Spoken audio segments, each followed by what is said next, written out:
क्या आप जानते हैं कि ह्यूमन ट्रैफिकिंग को हिंदी में मानव तस्करी कहते हैं? और ये आज से नहीं है हमारे समाज में, ये बहुत बहुत सालों से चलती आ रही है। इसकी बहुत सारी वजह हो सकती हैं, लेकिन ह्यूमन ट्रैफिकिंग से जो खास चीज़ जुड़ी है वो है फोर्स्ड लेबर। फोर्स्ड लेबर को अगर आप सरल भाषा में समझें तो फोर्स्ड लेबर का मतलब होता है किसी से जबरन मजदूरी कराना।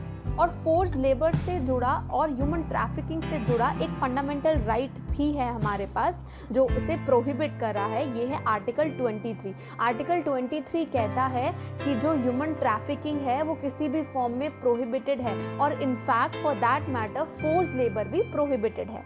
लेकिन ऐसा नहीं है कि हमारे कंट्री में या हमारे सोसाइटी में फोर्स लेबर नहीं होता। डायरेक्टली या इनडायरेक्टली फोर्स लेबर कराने की कोशिश जो कैपिटलिस्ट क्लास है वो आज भी करती है। हालांकि आज हम डिस्कस कर रहे हैं लैंडमार्क जजमेंट्स, यानी कि ह्यूमन ट्रैफिकिंग से जुड़े कुछ खास केस लॉज। हेलो एवरीवन, मेरा नाम उर्वशी त्यागी है और आज हम डिस्कस करेंगे कुछ बहुत ही लीडिंग केसेस।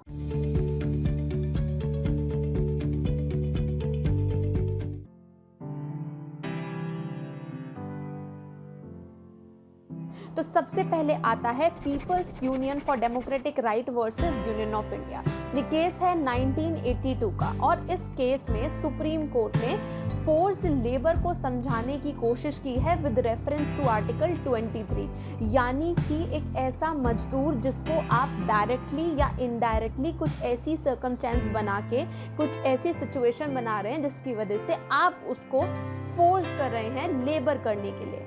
उसके बाद एक और केस आता है Bandhua Mukti Morcha versus union of India and others. ये केस है 1984 का, और यहाँ पर सुप्रीम कोर्ट ने ये चीज़ ऑब्जर्व करी कि अगर आप किसी लेबर को फोर्स करते हो काम करने के लिए, चाहे डायरेक्टली करो चाहे इनडायरेक्टली करो, इवन फॉर दैट मैटर अगर आप इकोनॉमिकल बेनिफिट के लिए भी अगर आप किसी लेबर को फोर्स कर रहे हो तो वो फोर्स्ड लेबर ही माना जाएगा और आपके इस एक्ट को पनिश किया जाएगा, क्योंकि ये उन वर्कर्स के राइट का एक बहुत ही ग्रॉस इन्फ्रिंजमेंट है।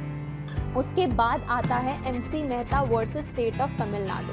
ये केस है 1996 का। इस केस में सुप्रीम कोर्ट ने कुछ मेजर्स इशू करे थे, किनको लेकर, जो बच्चे होते हैं जो लेबर करते हैं और जो विमेंस होती हैं, यानी कि जो बच्चे और औरतें हैं जो लेबर का वर्क करते हैं उनको लेकर, क्योंकि ऑफ कोर्स हम जानते हैं कि ये जो ऐसा सेक्शन ऑफ सोसाइटी है जो बहुत ज़्यादा वल्नरेबल है और इनको प्रोटेक्ट करने की ज़रूरत है, इसलिए ये गाइडलाइंस इनके बेनिफिट के लिए इशू हुई थी। उसके बाद आता है Madhu Kishwar versus State of Bihar. ये केस भी 1996 का है, और यहाँ पर सुप्रीम कोर्ट ने कुछ प्रोविजंस को माना था जो कि रिलेटेड थे एक कोवेनेंट से।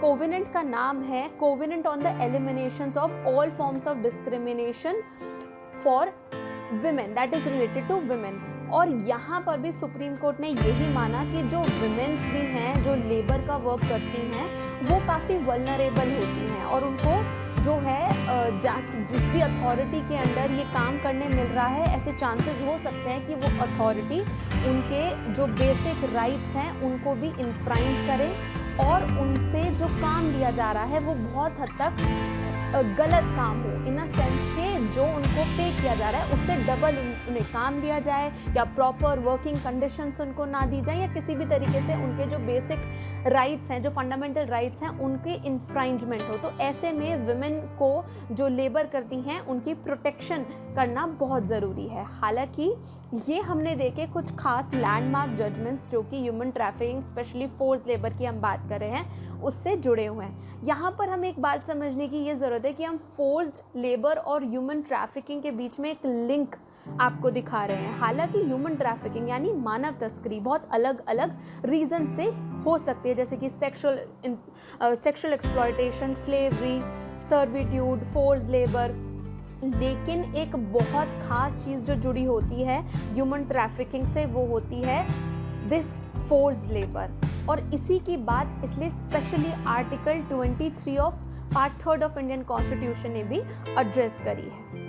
सो आई होप आपको ये वीडियो काम आए और आपको ये वीडियो अच्छा लगा हो। लॉ सीखो की और भी वीडियोस देखते रहे, हमारी वीडियो लाइक करें, शेयर करें और सब्सक्राइब करना ना भूलें। Thank you very much.